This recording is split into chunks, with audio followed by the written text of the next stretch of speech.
আপুৰুগীয়া বস্তু দেখাব লৈছোঁ। এখন দেখিছেনে? এখন একচুৱেলি ৰিহা হয় দেই। এইখন ৰিহাৰ লগত মোৰ বহুত ইম'শ্যন আছে। চাওকচোন এইখন আজি মানে এটা VIP মোৰ ওপৰত তুলি থৈছিলোঁ, তাকে খুলি চালোঁ কিনো আছে বুলি। মোৰ ওচৰৰ পৰা দেখাইছোঁ, দেখিছেনে? এইখন ৰিহা মোৰ আইতাই বোৱা হয়।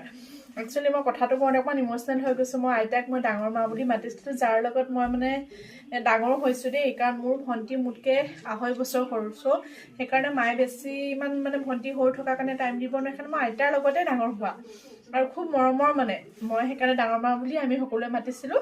আৰু আমাৰ ঘৰত তেতিয়া মুগা সূতা নিজে কাটি, এৰী সূতা নিজে কাটি মানে এৰী চল বৈছিলে আৰু মুগা ৰিহা মেখেলা বৈছিলে আৰু মোৰ শান্তি বিয়াত এইখন পিন্ধাইছিলে।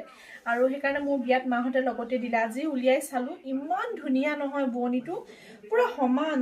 মানে আপোনালোকে হয়তো কেমেৰাত ধৰিব নোৱাৰিব পাৰে, প্ৰত্যেকডাল সূতা সমান, মানে ইমান ধুনীয়া নহয়। আজিকালি হয়তো এইটো বস্তু পোৱা নাযাব আৰু একো হোৱা নাই ৰঙৰ ক্ষেত্ৰত। চাওক কিমান বছৰ হ'ল, মোৰ এতিয়া হৈছে 36 ইয়াৰ, তাৰ কিমান আগতে বোৱা আমি মানে এইখন চাগে বোৱা আজি 50 বছৰমান হ'ল।